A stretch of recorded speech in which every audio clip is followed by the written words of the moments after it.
But sometimes it's hard to find for an offense when they're in a long yardage situation, which usually means throw the football. In this case, they went against the tendency and ran it. And boy, the reward was there. A big pickup.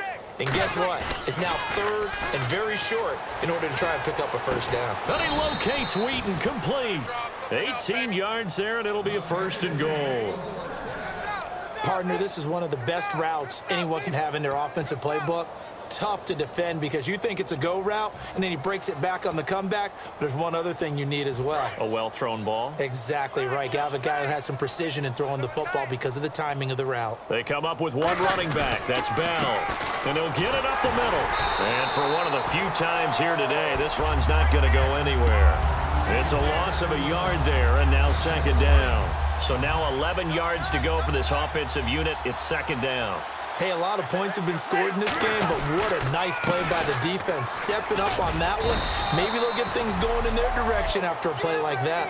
They get 5 on the run, but it leaves them with a tough third and goal forthcoming. Defensively, I think they can smell a stop ball right around the 5 here, brings up third. And I think what they've done is they put doubt in the minds of the offensive guys. What do we do? Because now you don't have a go-to play.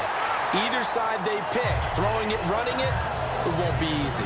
I know ultimately that feels like a good defensive play, but I know it's really not. They had a chance to keep points off the board. Now they have a chance to kick a field goal by missing that shot. Yeah, especially at this spot in the field. He's got to be upset he couldn't come up with that INT. And he is in for the Seattle touchdown.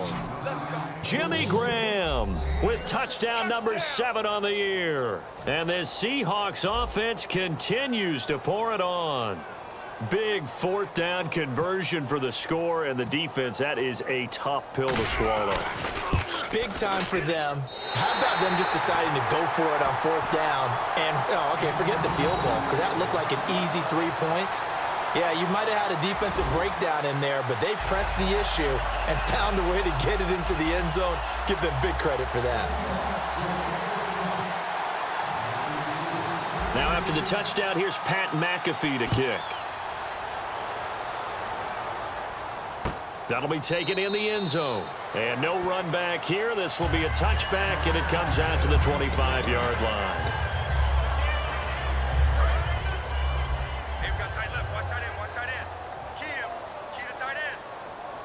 They'll come out in the pistol.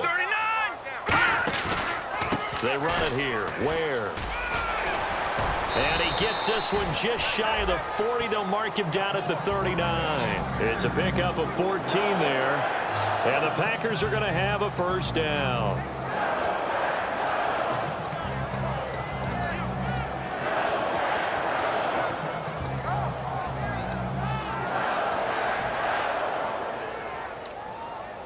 Now this will probably be the last play of the quarter. Back now at Lambeau. And this is a blowout so far as we get set for the fourth quarter. A very one-sided affair. Here we go. Now a play fake here on first down. And seeing no options, he just tosses this one away, incomplete. Now that'll bring up second down. Offense looking to avoid a third and long. It's 2nd and 10. I hope I don't sound too rah-rah on that one, but that's the exact right throw.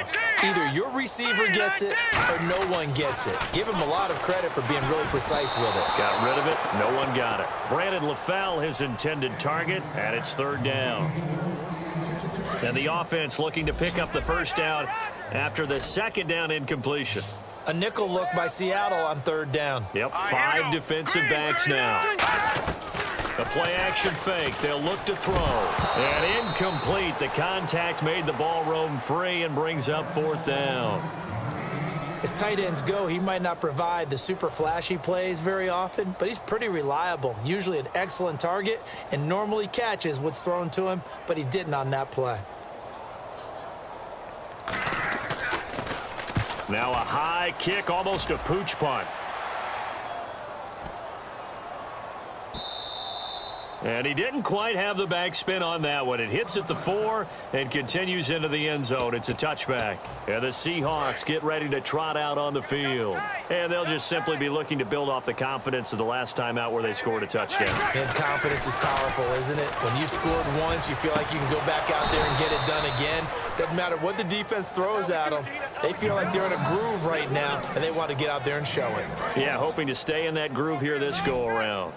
And they just hit another big completion there. And I think in days gone by in the NFL, you might have asked, is this a little bit of overkill? Is this rubbing it in? I don't think people feel the same way nowadays. It's the age-old argument. Then you could say on the other side, if you're going to get angry about it, stop it, right? Go ahead and stop me. And I think a lot of the time they just look at it like, let's just play the game. And however it turns out, it turns out.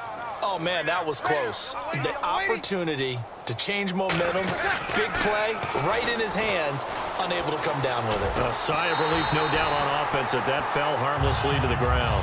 And he's certainly not a guy that drops that football very often. Indeed, because that's a bit of a surprise. I know he's in the middle of some traffic and people, bodies all around him, but he usually has the focus to haul that one in. On third down, Johnson. And some room to maneuver. Cutback left, Chris Johnson. Nobody in front of him. And all the way in, touchdown Seattle. Chris Johnson, his second touchdown of the game, his third on the year. And the Seahawks are running away with this one.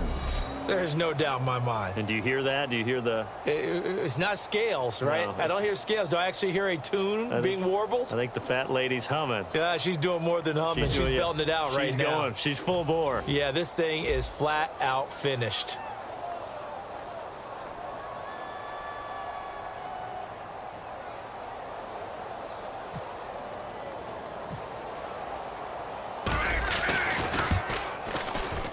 Now, this one was over a while ago as they just add on to their big lead.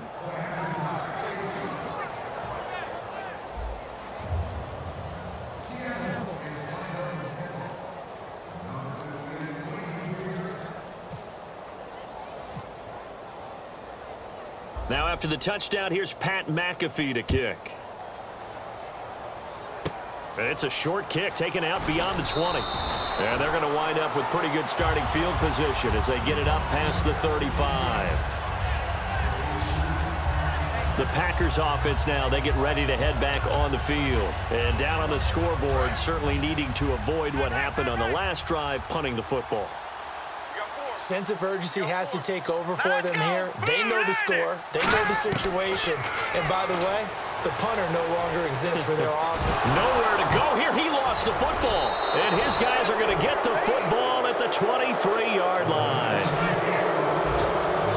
And with that kind of a deficit, you can't afford to make any kind of mistakes. But it's been pretty symptomatic of what we've seen all game with them, isn't it? Down this big in the fourth quarter. Yeah, you'd say an afternoon to forget, absolutely. The Seattle now ready to march onto the field. Now a first down carry by Bell. And for one of the few times here today, this run's not going to go anywhere. No gain on the play. It'll be second down.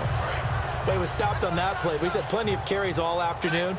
Every now and then the defense is going to win one, but I don't think they'll shy away from handing it to him the rest of the game. Bell. Back-to-back stops make it 3rd and 10. So back-to-back plays here where he couldn't get anything on the ground. Now you face a 3rd and 10 and assume you're going to try to pass it, right? I would think so, because you've tried to run the ball, and really it doesn't matter who got the ball in the play because there was no space to go. So I think you step back, throw the ball to try and pick up the first down. He's going to let it go deep for the end zone. And it's incomplete, almost intercepted. He had a great shot at picking that off in the end zone. It brings up 4th down. A missed opportunity for an interception would have killed off a drive. They had a chance there to finish things off. Didn't get it done. I guess that's why a lot of those guys do not play offense. Now Breeze. And it is incomplete. Pete Carroll rolled the dice, but it didn't work out. And the Packers D comes up with a big stop. So they were really trying to put the nail in the coffin there already with this lead here in the 4th, but they didn't get it. Guaranteed it's not going to be a fun handshake in the postgame, right? You just know that there's going to be some bad... And pressure coming, and they got him once again. Mario Williams. Williams in there to get him his second sack now of the afternoon. You got to figure that Mario Williams thinks to himself, if one sack is good, why not go ahead and get a second one? And that's what he just did there. I don't know how you block a man of his size, especially if he lines up as an outside linebacker and crashes off the edge. It's just a nightmare for an offensive line, isn't it? It really is. He's a 300-pounder, okay? Let's not kid ourselves on that. Playing out on the edge, in space, showing some agility at times. Remember LaVon Kirkland, big inside linebacker from Pittsburgh? He was 300 pounds, but that's kind of expected, a big run stuffer. This is a guy who's coming at you off of the edge. Here's Brett Kern now as the drive goes backwards, so he's on to punt it away.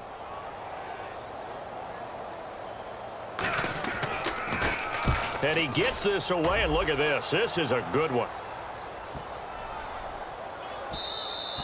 And that hits at the 6 and carries into the end zone for a touchback.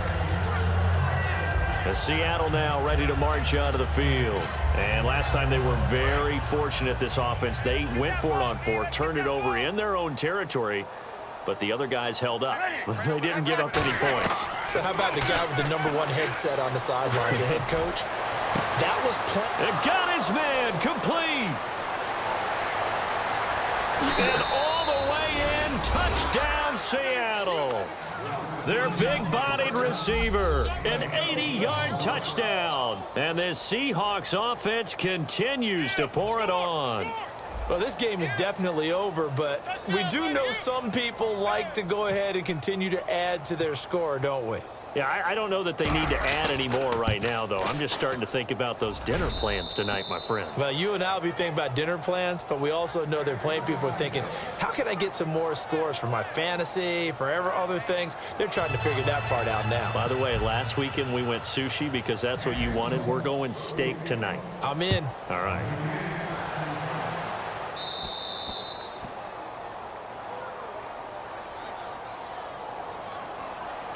Free kick out of bounds. Kicking team. Big mistake here by the kicker, kicking it out of bounds. The one that drives coaches crazy. Keep it in the field of play and let your guys cover.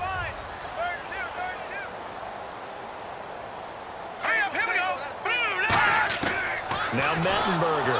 And the Seahawk defense gets to him and they bring him down. Mario Williams able to disrupt yet another pass play. His 3rd sack of the afternoon. Boy, he came in off the edge so quickly there. Look out, because that's exactly what it was being shouted by the offensive lineman to his quarterback because he had no chance to block him. And he's just going to get rid of this thing. To no one here, he throws it away, and now it's 3rd. Well, not to get too overcritical there because he knows what he's doing, but his shoulders looked a little off kilter there when he threw that. I don't think you're being overly critical there. You're just analyzing it, and he gets those shoulders right. That pass will go from incomplete to complete.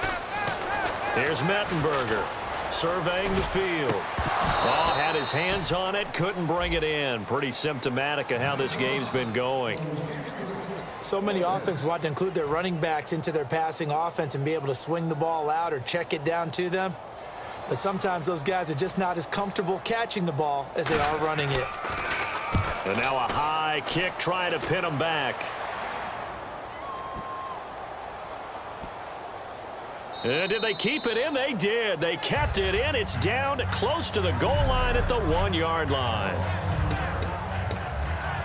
The Seattle now ready to march out of the field. And following that long... Now whistles come in. We're going to get a timeout here by the offense.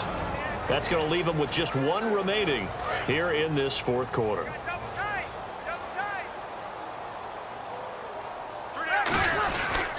After the penalty, it's Bell. Ooh, with a juke. Still going. Le'Veon Bell. It's a foot race. He's at the 50. He's at the 30. And he will get into the end zone. It's another touchdown.